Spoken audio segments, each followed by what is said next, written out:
Merci pour votre fidélité. Ravi de vous retrouver sur Alkouma. Mesdames et messieurs, bonjour et bienvenue dans cette édition. Le sommaire. Au sommaire, la situation nutritionnelle à Tambacounda est préoccupante d'après l'enquête démographique de santé sur la malnutrition aiguë, la malnutrition chronique et l'insuffisance pondérale. Les détails à suivre dans ce journal. La structure Baobab Sénégal a tenu un atelier de renforcement de capacité des jeunes et femmes entrepreneurs afin de les aider à mieux comprendre les mécanismes d'épargne. Les détails à suivre dans ce journal. Mais c'est tout pour les titres de développement juste après ceci.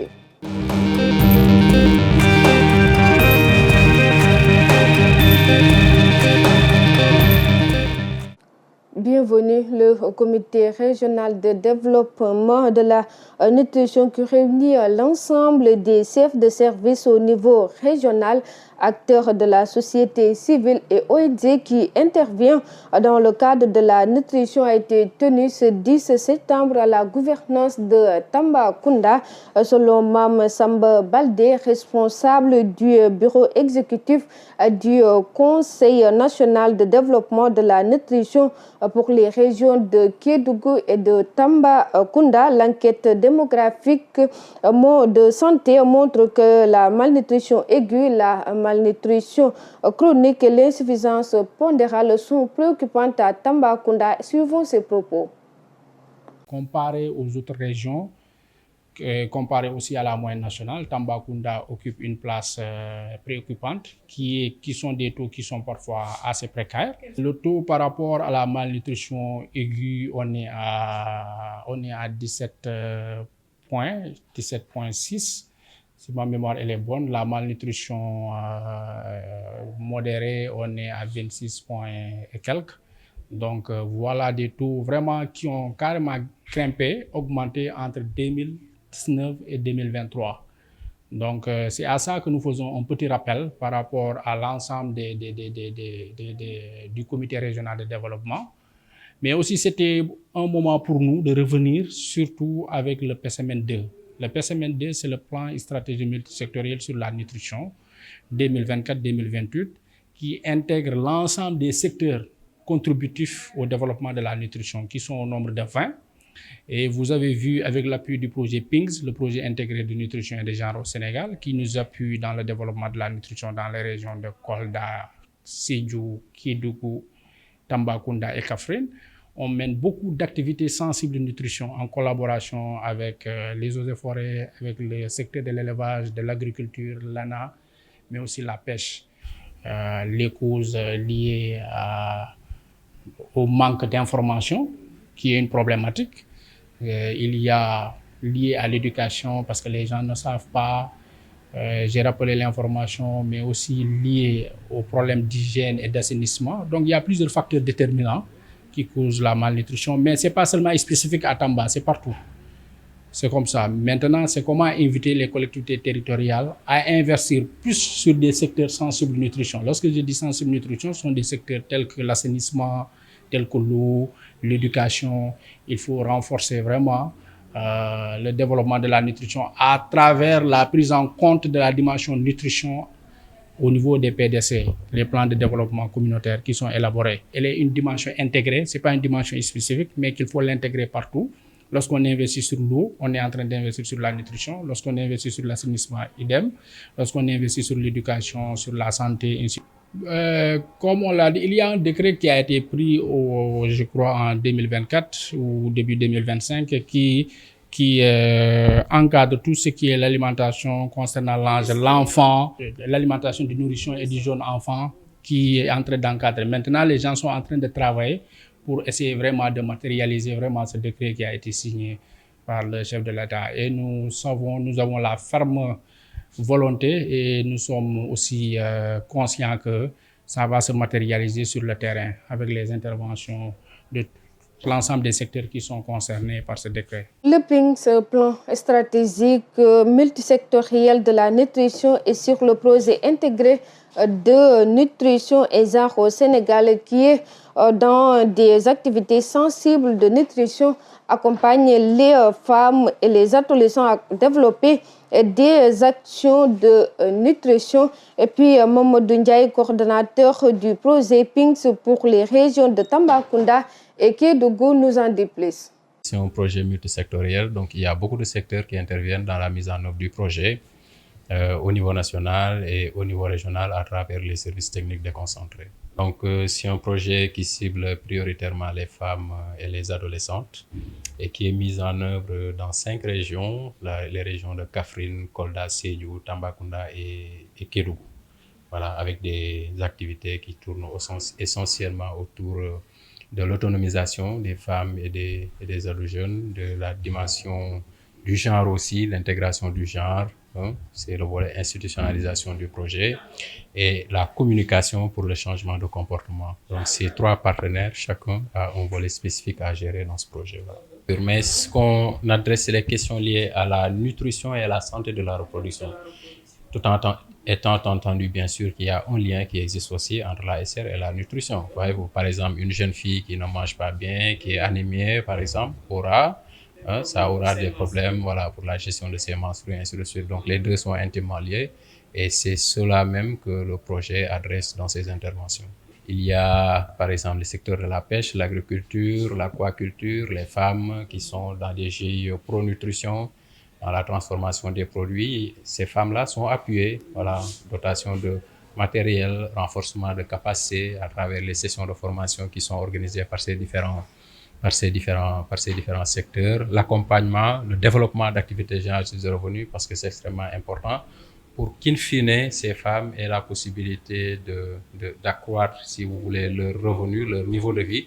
Et ça aura une incidence sur la nutrition de ces femmes, mais aussi celle des enfants. Donc ça, par exemple, c'est des activités concrètes qui sont menées dans le cadre du projet. Il y a aussi des activités de communication à travers des stratégies qui sont mises en œuvre par World Vision, telles que la stratégie École des Maris, la stratégie Grand-mère, hein, des visites à domicile, des causeries, ainsi de suite. Donc une panoplie d'activités qui sont menées pour vraiment renforcer la communication. Et aujourd'hui, lors du CRD, vous l'avez entendu, le préfet et le conseil départemental ont particulièrement insisté sur ce volet lié à la communication, parce que c'est ça qui peut vraiment améliorer les indicateurs au niveau de la région. La structure Baobab de Tambacounda a tenu un atelier de renforcement de capacité à des femmes et jeunes entrepreneurs à la Maison de la Femme de Tambacounda. Cette rencontre avait pour objectif d'accompagner les participants à mieux comprendre les mécanismes d'épargne à partir des revenus générés par leur activité commerciale, mais également de renforcer leur confiance envers la structure. Écoutons les explications de Annie-Suzanne Tiahan, responsable développement et innovation à Baobab Sénégal. Donc aujourd'hui, avec le projet PAFEJ, qui signifie le programme d'autonomisation pour les femmes et les jeunes entrepreneurs, nous avons eu à organiser un thé-débat. Donc, ce thé-débat a pu regrouper près de 200 femmes, donc 200 femmes venues de Tambacounda, avec qui on a eu à partager différents modules, différents thèmes sur l'éducation financière. Donc, l'éducation financière qu'on a eu à faire avec elles portait sur différents thèmes tels que la gestion de leur budget, la tarification, l'art de la vente, les meilleures techniques d'épargne, entre autres, la budgétisation et autres. On est vraiment contente parce que, comme je dis, c'est pas évident aujourd'hui de convier des personnes et qu'ils puissent répondre. Et aujourd'hui, on attendait une centaine de femmes, comme on l'a dit à l'entame, mais on s'est retrouvé avec le double, je vais dire. Donc, dans le futur aujourd'hui, on compte vraiment continuer cet accompagnement avec ces femmes-là parce qu'on était avec nos collaborateurs de l'agence de Tamba qui sont ici dans cette zone. On a eu à leur présenter nos différentes offres, c'est-à-dire nos différents produits et services que la Banque Baobab aujourd'hui présente. Quand on parle de suivi, c'est voir comment accompagner ces femmes aujourd'hui dans le futur, soit par des financements, sinon les outils est mieux à faire les parts. Au cours de la rencontre, Naba Kida, responsable des crédits et de l'épargne pour les groupements à Baobab Sénégal, a détaillé les modules enseignés ainsi que l'organisation des groupements, une initiative très appréciée par les participantes qui voient une opportunité de renforcer leur autonomie économique. Écoutons. Baobab est une institution de microfinance qui s'est fixé comme objectif de contribuer au développement de notre pays via l'accompagnement auprès des jeunes, des femmes et des entrepreneurs. Actuellement, nous évoluons sur plusieurs services, mais aujourd'hui, on est plus dans la partie formation pour les jeunes, formation pour les femmes, parce que qui parle de développement, qui parle d'accompagnement, seulement le crédit et l'épargne ne suffit pas. Il faut qu'on les accompagne en termes de connaissances pour leur permettre d'être mieux outillés à pouvoir gérer à la fois leurs activités, de pouvoir gérer leur argent, mais également aussi à pouvoir maintenant gérer leur clientèle.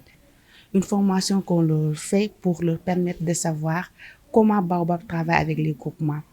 Et éventuellement aussi comment les groupements peuvent s'appuyer sur leur groupement pour pouvoir évoluer en termes de crédit, mais aussi en termes d'épargne. Pour les jeunes et femmes qui aujourd'hui ont de petites activités, accès au financement leur est difficile à cause des conditions. Nous, on leur offre la possibilité via nos groupements appelés Diapo de les intégrer pour leur faciliter le crédit, mais également aussi pour leur faciliter l'épargne. Et d'ailleurs, c'est la raison pour laquelle nous sommes partis du slogan « Aucune épargne n'est petite ». Parce qu'à travers ces groupements, jeunes ou femmes, on pourra leur permettre de faire de petites épargnes qui, à long terme, pourraient être de l'épargne consistante, leur permettant de pouvoir réaliser leurs projets. Suivre ces femmes-là, une fois leur octroyer le crédit, les accompagner sur comment rembourser ce crédit sans souci, mais également aussi comment épargner pour qu'à long terme, ils pourront être autonomes et partir de leur propre aile sans pour autant se baser sur de financement ou même sur d'appui externe pour pouvoir avancer.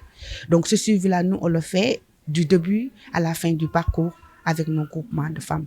Aujourd'hui, on a eu pas mal de groupements qui sont partis de rien, qui aujourd'hui sont devenus des entrepreneurs et qui arrivent même à créer des emplois. C'est ce que je lance au niveau de la population de Tamba, particulièrement pour les entrepreneurs, qu'ils soient au niveau des groupements ou individuels, qui savent que Baobab est là pour les accompagner et que Baobab a mis toutes les dispositions pour leur faciliter l'accès de par la proximité, pour leur faciliter l'offre du crédit de par nos produits qu'on a mis à mettre en place, que ce soit sur l'agriculture, sur le commerce, sur l'élevage, sur le maraîchage et tant d'autres, mais aussi à les accompagner aussi par rapport à l'épargne.